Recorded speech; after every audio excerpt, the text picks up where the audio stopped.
ස්ථාවරත්වකම් විකිණීමේ ගැලපීම මෝටර රථ ඉඩම් ගොඩනැගිලි වගේ ජංගම වත්කම් ව්‍යාපාරේ පාවිච්චි කරන්න ගෙනල්ලා තියෙන වත්කමක් විකුණුවොත් ඒ සම්බන්ධයෙන් මූල්‍ය ප්‍රකාශන වාර්තා කරන විදිය. ඒතර ව්‍යාපාරේ පාවිච්චි කරන වත්කමක් විකුණුවොත් එහෙම වෙන දේ තමයි ව්‍යාපාරේ තියෙන මෝටර වෙහිකල් අඩු වෙනවා. ඊට අමතරව විකිණීම නිසා ව්‍යාපාරට මුදල් වෙනවා. ඒ වගේම විකුණන ලද වත්කමේ සමුච්චය ඉවත් කරන්න ඕන. ඒ වගේම විකිණීම නිසා සිදුවන ලාභය හෝ අලාභය ගණනය කිරීම කරන්න ඕන. ඊට අමතරව ගැලපුම් සංකල්පයට අනුව විකුණන ලද වත්කම පාවිච්චි කළ දිනන මේ අවධි තුල ඒක ආදායමක් උපයීම සඳහා දායක වෙලා තියෙන නිසා ඊට අදාළ වර්ෂීය ගණනීමක් කරන්න ඕන. ව්‍යාපාරේ පාවිච්චි කිරීම සඳහා ගෙනලා තියෙන වත්කමක් විකුණුවොත් ඒ සම්බන්ධයෙන් ගිණුම් තබන ආකාරය. ඒ කියන්නේ ව්‍යාපාරයේ විකිණීම සඳහා පාවිච්චි කිරීම සඳහා ගෙනලා තියෙන මෝටර් වෙහිකල් එකක් විකුණුවොත් වෙන්නේ ව්‍යාපාරය ඇතුළේ තියෙන මෝටර් වෙහිකල් අඩු වෙනවා. ඊට අමතරව විකිණීම නිසා අපිට සල්ලි හම්බ වෙනවා. ඒ වගේම විකුණන ලද මෝටර රථයේ මේ වෙනකන් ෂෙයා වෙලා තියෙන්නේ ඒ ෂෙයා ටික අයින් කරන්න ඕන. ඒ වගේම විකිණීම නිසා ඇතිවන ලාභය හෝ අලාභය ගන්න කිරීමක් කරන්න ඕන. අපෙන් ආන්නේ බලන්න එක්සැම්පල් නම්බර් 1 අමල්ගේ ව්‍යාපාරයේ ශේෂ පිරිසුම දීලා තියෙනවා 2025 331 දිනට මෝටර රථ තියෙනවා 2,50,000ක් ෂෙයා වෙන් කිරීමකින් මේ ශේෂය තියෙනවා 1,20,000ක් ආරම්භක ශේෂය ගණන් හදන අවුරුද්ද පටන් ගන්න 2024 4 දින රයිට් අමතරතරව බලන්න 2022 7 දින මිලියන 80කට අත්පත් කරගත්තු මෝටර රථයක් අපි ගණන් හදන අවුරුද්ද ඇතුළත ඒ කියන්නේ 2024 12/31 දින 45,000කට අලෙවි කරලා තියෙනවා 45,000කට රයිට් අපි අහන්නේ මෝටර් ෂෙයා ප්‍රතිශතය දීලා තියෙනවා 20ක් ෂෙයා ප්‍රතිශතය 20ක්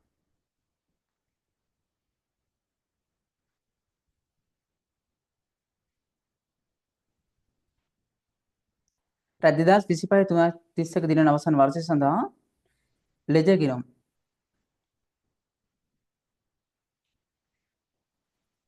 රයිට් ස්ථාරත්කම් විකිණීම කිරීමක් හදාගන්න ඒ සඳහා ස්ථාරත්කම් විකුණුම්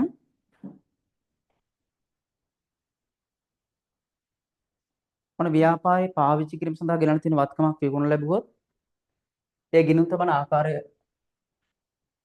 ව්‍යාපාරයේ තියෙන මෝටර රථ අඩු වෙනවා ඒ සඳහා මෝටර රථ විකිණීම නිසා වෙන්නේ ව්‍යාපාර සතු දින මෝටර රථ අඩු වෙනවා ඊට අමතරව විකිණීමේ ලාභ ගන්න කිරීමක් කරන්න ඕන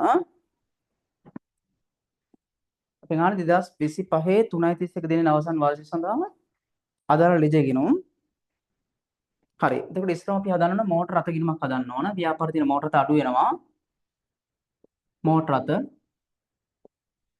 ඒකෙන් මෝටර රථ විකුණුම් ගිණුමක් හදන්න ඕන ලාභ ගන්න කිරීම සඳහා මෝටර රථ විකුණුම් ගිණුම ඒගෙම මුදල් අපිට එනවා මුදල් පතක් හදන්න ඕන මුදල් ඒගෙම වර්ෂයේ සටහන් කිරීම සඳහා ෂෙයා ගිණුමක් ඒගෙම ෂෙයා වෙන් කිරීම ගිණුමක් හදන්න ඕන මෝටර රථ ෂෙයා ගිණුම ෂෙයා කියන්නේ වියදම ඒගෙම මෝටර රථ ෂෙයා වෙන් කිරීම ගිණුමක් හදන්න ඕන මෝටර රථ ෂෙයා වෙන් කිරීම ගිණුම ෂෙයා වෙන් රයිට් මුලින්ම මෝටර රථ කිරීමේ ශේෂය දා ගන්න මෝටර රථ කියන වත්කම ෂෙයා වෙන් කිරීමේ ශේෂය දා ගන්න ඕන බලන්න මෝටර රථ තියෙන ශේෂ පිරිසුම තුළ 2,50,000ක් අපි ගාන හදමු මිලියන් වලින් රුපිස් මිලියන් රුපියල් මිලියන් ගාන හදමු ශේෂ ඊගේ වත්කම් මෝටර රථ ඒකම ෂෙයා වෙන් කිරීම කියන්නේ වත්කම් ගිණුමක් හැබැයි වත්කම් අඩු වීම ගිණුමක් ඒක ශේෂය තියෙනවා 1,20,000ක් ශේෂීගේ මේ තමයි ව්‍යාපාර දැන තියෙන මෝටර රථ ටික මේ තියෙන්නේ මෝටර රථ තියෙනවා 2,50,000ක් පිරිවැය 250ක් මිලියන ඒක ෂෙයා වෙන් කිරීම තියෙනවා මේ අවුරුදු මුලට 120ක් දැන් මේ පාවිච්චි කරන ගෙනල්ලා තියෙන මෝටර වෙහිකල් එකක් විකුණුවොත් එහෙම පළවෙනි එක තමයි ව්‍යාපාර තියෙන මෝටර රථ අඩු වෙනවා විකුණන ලද වත්කමේ පිරිවැය අයින් කරන්න ඕන ඒතර පිරිවැය තියෙන 80,000ක් මිලියන 80ක් මෝටර රථ ගිණුම් බැර වෙලා මෝටර රථ විකුණුම් ගිණුම හර වෙනවා ඔන්න පළවෙනි පියවර මෝටර රථ බැර වෙනවා මෝටර රථ විකුණුම් කියලා මොනවද විකුණුම් කියන හර වෙනවා මෝටර රථ කියලා. මොන පළවෙනි පියවර විකුණන ලද වත්කමේ පිරිවැය ඉවත් කරන්න ඕන. ඒ වගේම විකිණීම සඳහා අපිට සල්ලි හම්බ වෙනවා. ව්‍යාපාර මුදල් වැඩි වෙනවා. බලන්න එක්සැම්පල් එක දෙනවා විකුණපු ගාණ 45ක් මිලියන. මුදල් පොත හර වෙලා මෝටර රථ විකුණුම් ගිණුම් බැර වෙනවා. මෝටර රථ විකුණුම් ගිණුම 45ක්. ඒ තමයි දෙවෙනි පියවර. විකිණීම නිසා අපිට සල්ලි හම්බ වෙනවා. මුදල් පොත හර මෝටර රථ විකුණුම් ගිණුම් බැර. තුන්වෙනි පියවර විකුණන ලද වත්කමේ සමුච්චයසේ ඉවත් කිරීමක් කරන්න ඕන. ඒ කියන්නේ මිලදී ගත් දවස් ඉඳලා විකුණන දවස වෙනකම්. මේක දැන් පාවිච්චි කරලා තියෙන්නේ. ෂෙයා වෙලා තියෙන්නේ. ඒ නිසා විකුණන ලද වත්කමේ සමුච්චයසේ ඉවත් කරන්න ඕන. බලන්න විකුණන දිනේ දීලා තියෙනවා අපිට 2024 12:31 දින. හැබැයි මේක මිලදී අරන් තියෙන්නේ 2022 7:1 දින. බලන්න විකුණන්නේ 2024 12:31. නමුත් මේක මිලදී අරන් තියෙන්නේ 2022 4:1. මුලින් බලන්න ඕන අවුරුදු කීයක් මේක දැන් පාවිච්චි කළාද කියලා. ඒක ලේසිම ක්‍රමය තමයි විකුණන දවසෙන් අඩු කරන්න මිලදී ගත්ත දවස. 31න් එකක් ගියොත් 30යි. 12න් 4ක් ගියොත් එහෙම එනවා 8ක්. 24න් දෙකක් ගියොත් එනවා 2ක්. ඒ කියන්නේ අවුරුදු 2යි මාස 8යි දවස් 30ක් වෙන්නේ මාස 9ක්. දවස් 30ක් කියන්නේ මාසයක් විතර අපි ගන්න ඕන. ඒතර අවුරුදු 2යි මාස 9ක් මේක දැන් පාවිච්චි කරලා තියෙන්නේ මිලදී ගත්ත දවස් නම් විකුණන දවස වෙනකම්. දැන් අපි කරන්න ඕනේ තමයි අර විකුණන ලද වත්කමේ සමුච්චයසේ ඉවත් කිරීමක් කරන්න ඕන. ඒ කියන්නේ මිලදී ගත්ත දවස් ඉඳලා විකුණන දවස වෙනකම් කරපු ෂෙයා ටික අයින් කරන්න ඕන අපි. ඒක හොයන්නේ විකුණනකේ පිරිවැය තියෙන 80ක් මිලියන ප්‍රතිශත තියෙන 20ක්. ඒ වගේ අවුරුදු 2යි මාස 9ක් පාවිච්චි කරලා තියෙන්නේ. මිලදී ගත්ත දිනේ ඉඳන් විකුණන දවස වෙනකම් විකුණන ලද වත්කම අවුරුදු 2යි මාස 9ක් පාවිච්චි කරලා. බලන්න මෙතන සමුච්චය ශේනවා මිලියන 44ක්. අන්න ඒක අයින් කරන්න ඕන. ෂෙයා වෙන් කිරීම කිරීම හර ෂෙයා වෙන් කිරීම ඇතුළේ තියෙන සමුච්චය ෂෙයා ටික ඉවත් කරන්න ඕන. මෝටර ෂෙයා වෙන් කිරීම කිරීම හර මෝටර රථ විකුණුම් කියලා. මෝටර රථ විකුණුම් කිරීම බැර වෙනවා මෝටර රථ ෂෙයා වෙන් කිරීම කියලා. ඒ තමයි තුන්වෙනි පියවර. ෂෙයා වෙන් කිරීම.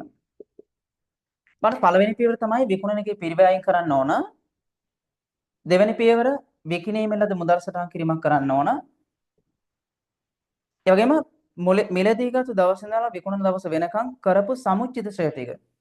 ෂෙයා වෙන් කිරීම කිරීමෙන් අයින් කරන්න ඕන තුන්වෙනි පියවර. ෂෙයා වෙන් කිරීම කිරීම හර මෝටර රථ විකුණුම් කිරීම බැර. ඊට පස්සේ මෝටර රථ විකුණුම් කිරීම පියවුත් අපිට එනවා විකිණීමේ ලාභය හෝ අලාභය. මෝටර රථ විකිණීම කිරීමක් හදන එකේ අරමුණ තමයි මෝටර රථ විකුණුම් ලාභ ගණනය කරන එක. රයිට්. දැන් බලන්න වැඩි පැත්තට එකතු ගන්න බලන්න. බැර පැත්ත වැඩි 89ක් එනවා.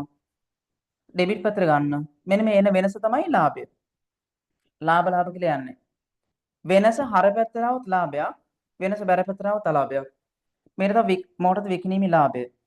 මේක යන්න ඕනේ වෙනත් ආදායම් වල අපි දාන ඕනම ව්‍යාපාර සංවිධානයක තනි ව්‍යාපාර, පෞල් ව්‍යාපාර, සමාගම් ඕන තැනක. මේ තමයි මෝටර රථ විකිණීමේ ලාභ. මේ තමයි හතරවෙනි පියවර.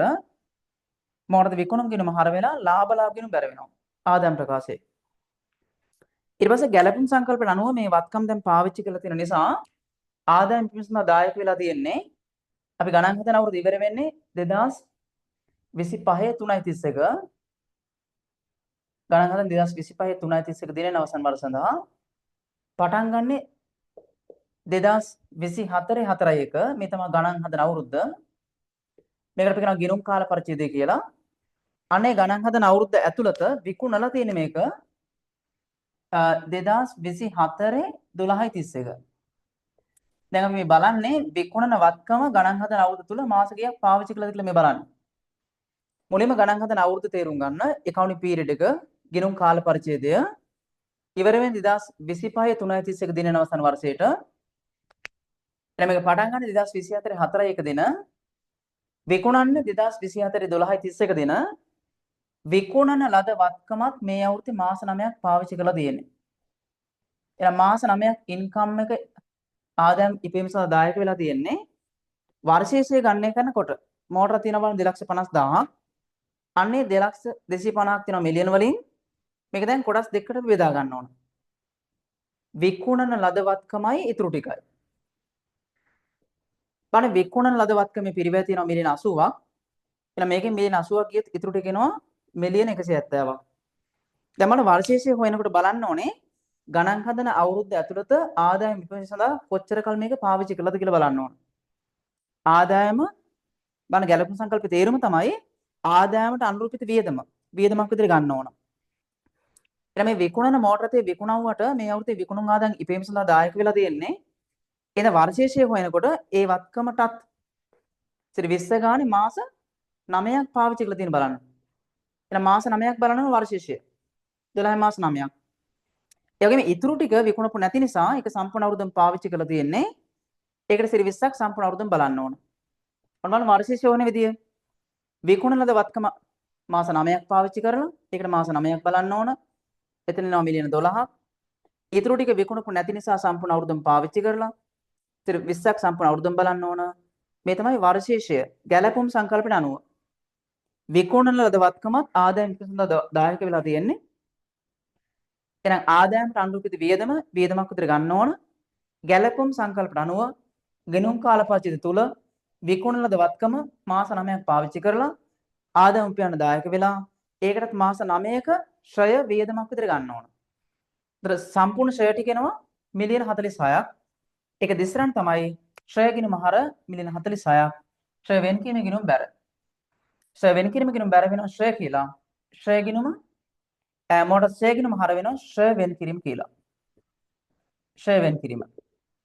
මේ තමයි පස්වෙනි පියවර. ඔන්න ව්‍යාපාරේ පාවිච්චි කරන වත්කමක් විකුණුවොත් එහෙම ගිණුම් තබන ආකාරය. හරි බලන්න පළවෙනි පියවර විකුණන ලද වත්කම පිරිවැයින් කරන්න ඕන. දෙවෙනි පියවර තමයි විකිණීමේ ලද මුදල් සටහන් කරන්න ඕන. මුදල් පොත හර මොකටද විකුණුම් ගිණුම් බැර. ඊළඟ තුන්වෙනි පියවර තමයි විකුණන ලද වත්කමේ සමුචිත ශ්‍රය. ඒ කියන්නේ මිලදී ගත් දවස් ඉඳලා විකුණන දවස වෙනකම් කරපු ශ්‍රය ටික අයින් කරන්න ඕන. ඒතර විකුණන දවසෙන් අඩු කරන්න ඕන මිලදී ගත්තු දවස. එතනින් අපිට හොයාගන්න පුළුවන් අවුරුදු කීයක් පාවිච්චි කරලාද කියලා. දවස් 30ක් කියන්නේ මාසයක්. අවුරුදු 2කයි මාස 9ක් පාවිච්චි කරලා. එහෙනම් විකුණන ලද වත්කමේ පිරිවැය තියෙන මිලියන 80ක්. ඉතින් 20ක් වාර්ෂික ශ්‍රය ප්‍රතිශතය. ඒ වගේ අවුරුදු 2කයි මාස 9ක් පාවිච්චි කරලා. මේ තමයි සමුචිත ශ්‍රය. මිලදී ගත්තු දවස් ඉඳන් විකුණන දවස වෙනකම් කරපු සම්පූර්ණ ශ්‍රය ටික. අන්න ඒ ටික ශ්‍රය වෙන් කිරීමේ ගිණුම හර වෙලා මොකටද විකුණුම් ගිණුම බැර කරන්න ඕන. ඊට පස්සේ මොකටද විකිණීමේ ගිණුම පියවීම මගෙන් අපිට හොයාගන්න පුළුවන් මොකටද විකිණීමේ ලාභ හෝ අලාභ. ඊළඟට වර්ෂයේ ගණනය කරනකොට ගිණුම් කාල පරිච්ඡේදය තුල මේ විකුණන ලද වත්කම මාස කීයක් පාවිච්චි කළාද කියලා බලන්න ඕන. මොකද ඒකත් ආදායම් ඉපීම සඳහා දායක වෙලා තියෙන්නේ. වර්ෂයේ වෙනකොට ආරම්භක ශේෂය තියෙනවා 250ක්. කොටස් දෙකකට බෙදා ගන්න ඕන. විකුණන ලද වත්කමයි ඉතුරු ටිකයි. විකුණපු වත්කමත් මේ අවුරුද්දේ මාස 9ක් තිබිලා ඒකට මාස 9ක් බලන්න ඕන. ඉතුරු ටික විකුණපු නැති නිසා සම්පූර්ණ අවුරුද්දම තිබිලා එන එකට සම්පූර්ණ අවුරුද්දම බලන්න ඕන. මේ තමයි වර්ෂයේ මිලියන 46ක්. ශ්‍රය ගිණුම හර ශ්‍රය වෙන් කිරීම බැර. දැන් මේක මූල්‍ය ප්‍රකාශන වල සටහන් කරනකොට මෝටර රථ කියන වත්කමක් නිසා ශේෂී භාගය ගන්න ඕන. ඒකම ශ්‍රය වෙන් කිරීම කියන්නේ වත්කමක් ශේෂී භාගය ගන්න ඕන. ඕනම ඕගනයිසේෂන් එක අන්තිමට අපි මූල්‍ය ප්‍රකාශන තුල වාර්තා කරනකොට මෝටර රථ ගිණුමේ ශේෂය නම බලන්න 1,70,000ක්. මෙතන ශේෂී භාගයේ ශේෂීගේ මෙන්න මේක තමයි ජංගමනන වත්කම් වල පිරිවැය කියන තීරුවට දාන්නේ මෝටර රථ වල. ඒකම සමුච්චිත ශ්‍රය වෙන් කිරීමේ ශේෂය බැර පැත්ත වැඩි.